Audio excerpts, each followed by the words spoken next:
नमस्कार. विचारांचा तारा न्यूज चॅनेलमध्ये तुम्हा सर्वांचे सहर्ष स्वागत.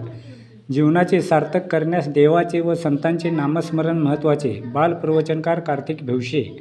मानवी देह मिळणे म्हणजे भाग्याची गोष्ट असून या मानवी जीवनाचा उद्धार करणे आपल्या हातात आहे.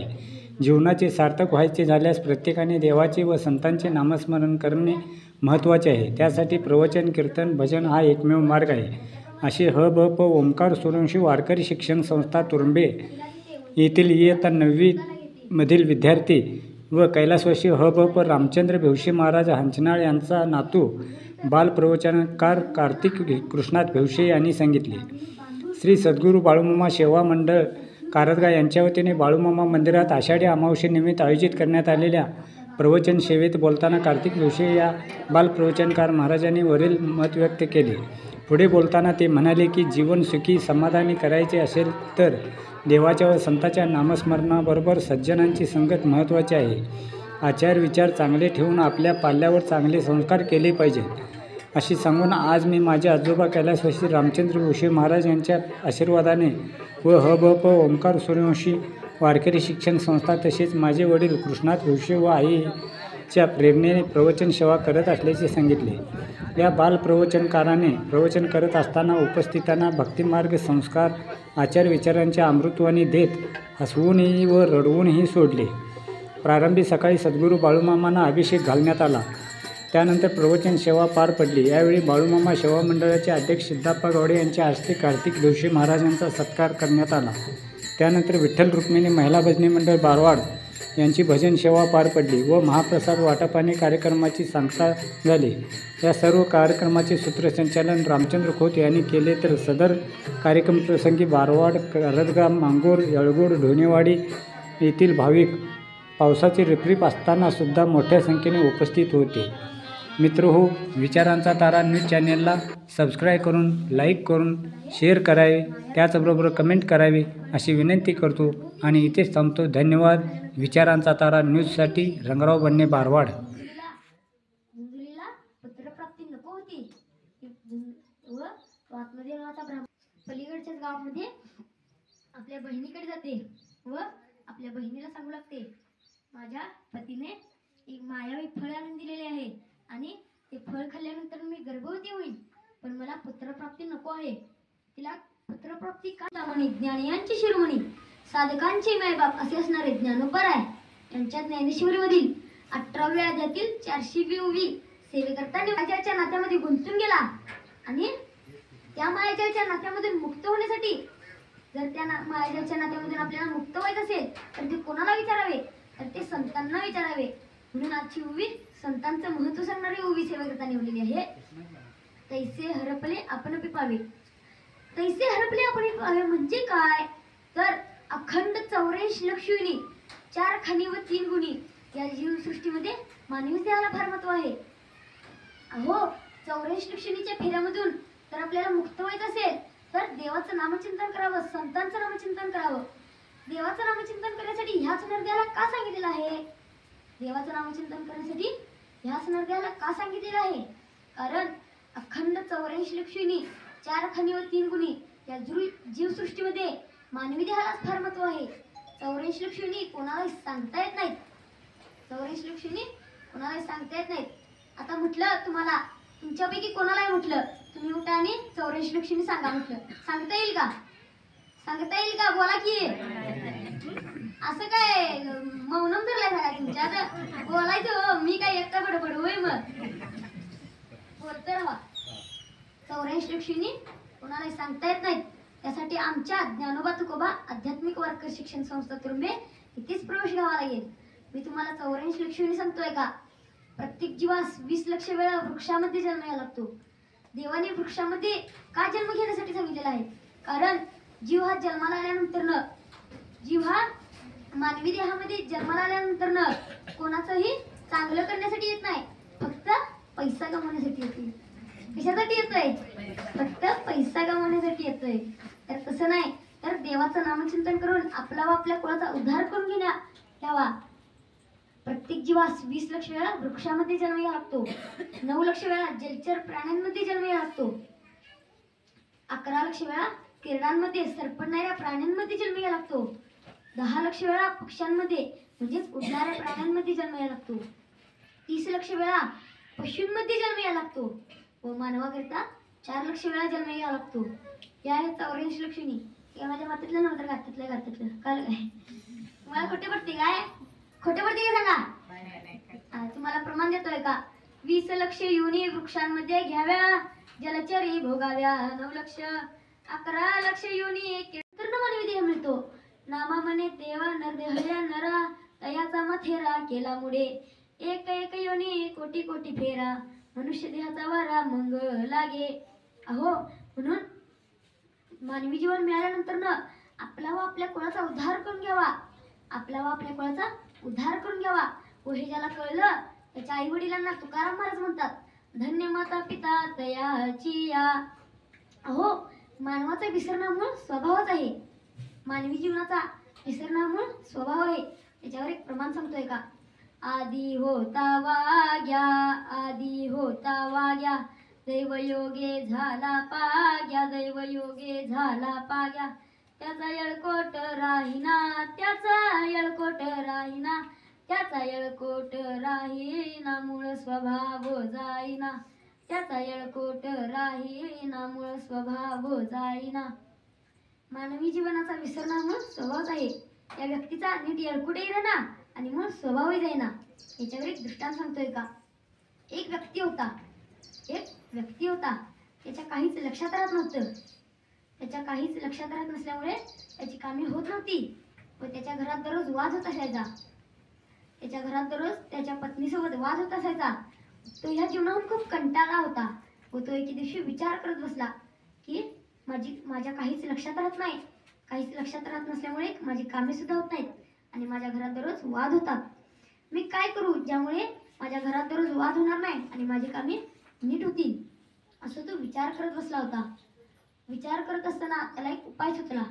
तो उपाय म्हणजे काय की आपल्याला कोणीतरी पहिलं काम सांगितलं की हाताच्या पहिल्या बोटाला दोरा बांधायचा, कोणीतरी दुसरं काम सांगितलं की हाताच्या दुसऱ्या बोटाला दोरा बांधायचा. असं तो करत आपलं जीवन जगू लागला व एके दिवशी तो कामाहून परत आला. त्याच्या पत्नीने सुंदर असा स्वयंपाक केला होता.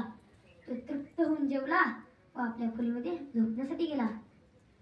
झोपत असताना त्याचे लक्ष त्याच्या हाताकडे गेले. त्याच्या हाताच्या एका बोटाला दोरा तसाच होता. तो विचार करत बसला की हा दोरा मी कशासाठी बांधला आहे, हा दोरा मी कशासाठी बांधला आहे. रात्रीचे 1 वाजले तरी तो विचार करत बसला होता. त्याला काहीच आठवत नव्हते. रात्रीचे 2 वाजले, 3 वाजले तरी त्याच्या काही लक्ष देना. पहाटे 4 वाजले. आता म्हणाले नुसतं 1-2 सांगायला काय, किती वाजले ती सांगायलाय नाही. तर रात्रीचे 4 वाजले, पहाटे 4 वाजले तरी त्याच्या काही लक्षात येईना.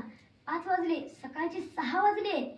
मग त्याच्या लक्षात आलं की हा दोरा त्याने रात्री लवकर झोपण्यासाठी, सकाळी लवकर उठण्यासाठी बांधला होता. दृष्टांत संपला. सिद्धांत.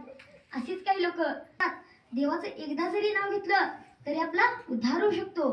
त्याच्यावर एक दृष्टांत सांगतोय का? 2 भाऊ होते.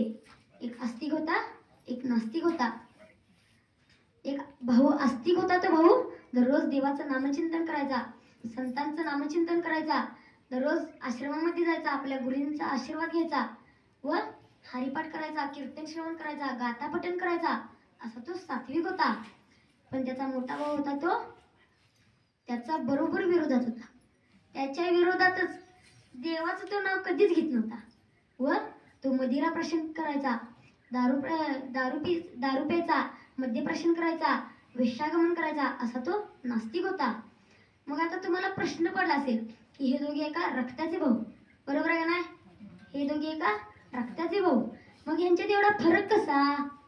तर संत सांगतात, ढेकणा संगे हिरा जो भंगला, कुसंगे नाडीला साधू जैसा.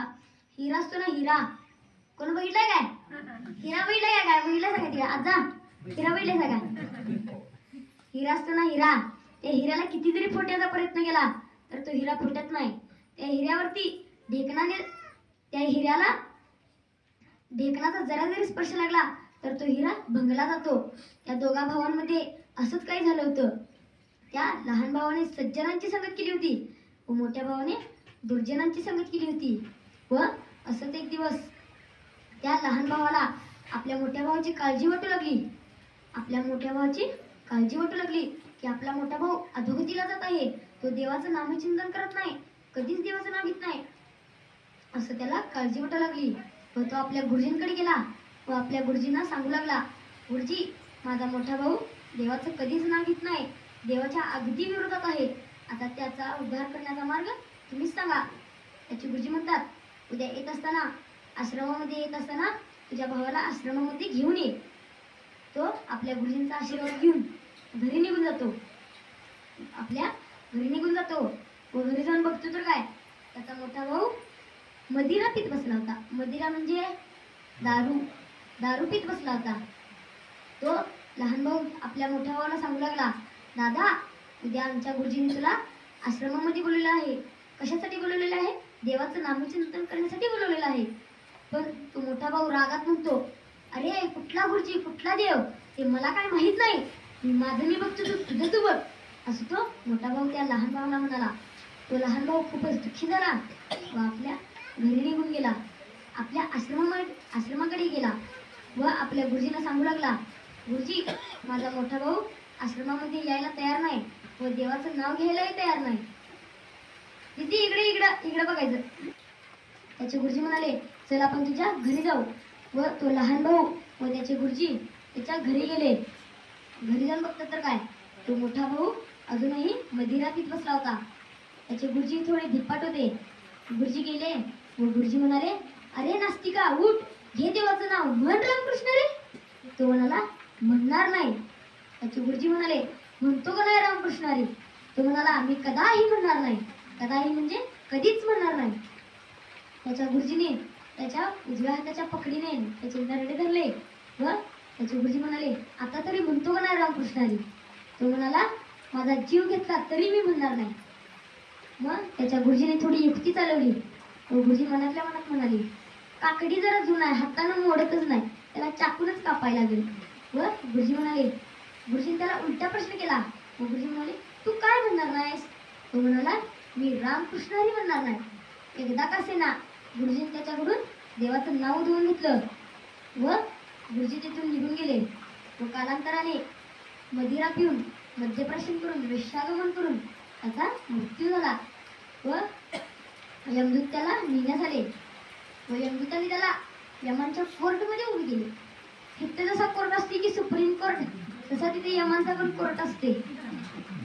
यमदूताने त्याला यमांच्या कोर्टमध्ये उभे केले. तेवढ्यात चित्रगुप्त आले. चित्रगुप्त म्हणाले, नवीन पाहुणा आहे वाटतं.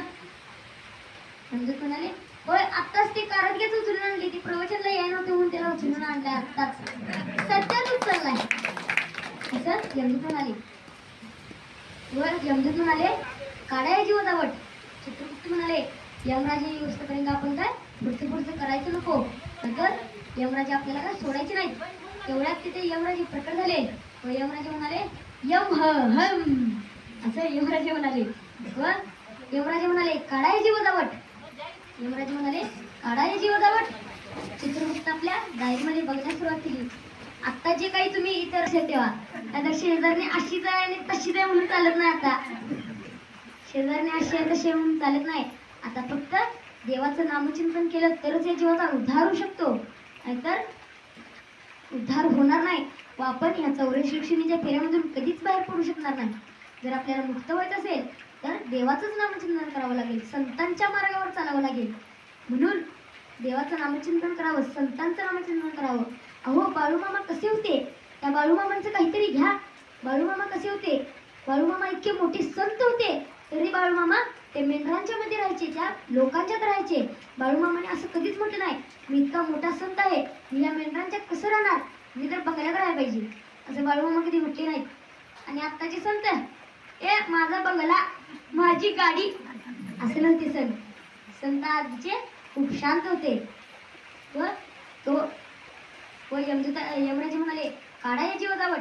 चित्रगुप्त आपल्या डायरीमध्ये बघण्यास सुरुवात केली. व चित्रगुप्त आपल्या डायरीमध्ये बघत असताना चित्रगुप्तानं तुम्ही साक्षात यमराजे म्हणाले, साक्षात चित्रगुप्तांना काय येतोय? त्याने नक्कीच खूप पुण्य केले असेल, त्याने नक्कीच खूप पुण्य केले असेल. व ती पुण्य चित्रगुप्तांना मेजता येईना, ते पुण्य चित्रगुप्तांना मेजता येईना. म्हणून चित्रगुप्तांना घाम येतोय असं कुणाला वाटलं? असं यमराजांना वाटलं. तेवढ्यात चित्रगुप्त म्हणाले, यमराजे, याने काहीच पुण्य केले नाही. याने जन्माला येऊन सगळी कुकर्म केलेली आहेत. याने जन्माला येऊन सगळी कुकर्मच केलेली आहेत. खाऊ नये ते खाल्ला, पिऊ नये ते पिला, बोलले ते बोलला, जाऊ नये तिकडे गेला, असा हा नास्तिक आहे. त्याचं नाव घेतलेल्या पुण्याची गणना केवढी करावी? याने एकदा देवाचं नाव घेतलेल्या पुण्याची गणना केवढी करावी? म्हणून ज्ञानोबाराही हरिपाठात वर्णन करतात. हरिमुखे म्हणा पुण्याची गणना कोण करी. एकदा देवाचं नाव घेतल्यानंतर ना पुण्याची गणना साक्षात यमराजांना करता येणार. म्हणून यमराजे म्हणाले, आपण ब्रह्मदेवांकडे जाऊ. व यमराजे आपण ब्रह्मदेवांकडे जाऊ असे चित्रगुप्त म्हणाले. तेवढ्यात तो नास्तिक व्यक्ती म्हणाला, मला न्यायला BMW आणि फॉर्च्युनर लागत्या. तुमच्याकडे येऊन समजावून घेते बघा, दुसरीकडे असं समजावून घेत नाही. मला पालखी तर लागणारच, नाहीतर मी इथंच नाही. नाहीतर मी ती व्यक्ती म्हणाला. यमराजांकडे काही पर्याय नव्हता. यमराजांनी पालखी तयार केली व त्या पालखीमध्ये तो नास्तिक व्यक्ती बसला. चित्रगुप्तांनी पालखी धरली आहे. त्यात नक्कीच कुणी साधुमुनी असेल. व ब्रह्मदेव लांबूनच लोटांगण घालण्यास सुरुवात केली. तेवढ्यात यमराजे म्हणाले, ब्रह्मदेव, लोटांगण घालण्याची काही गरज नाही. लोटांगण घालण्याची काही गरज नाही.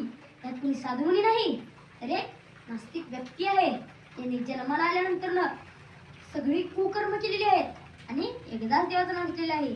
आणि एकदा देवाचं नाव घेतलेल्या पुण्याची ना केवढी करावी हे आम्हाला समजेना, म्हणून आम्ही तुमच्याकडे आलो आहोत. तेवढ्यात ब्रह्मदेव म्हणाले, आणि एकदाच देवाचं नाव घेतलेलं आहे. मी या सृष्टीचा निर्माता आहे. जोशी महाराजांचा या ठिकाणी सत्कार होतोय. आपला एक तत्वज्ञानी सर्वांनी टाळ्या वाजवायच्या.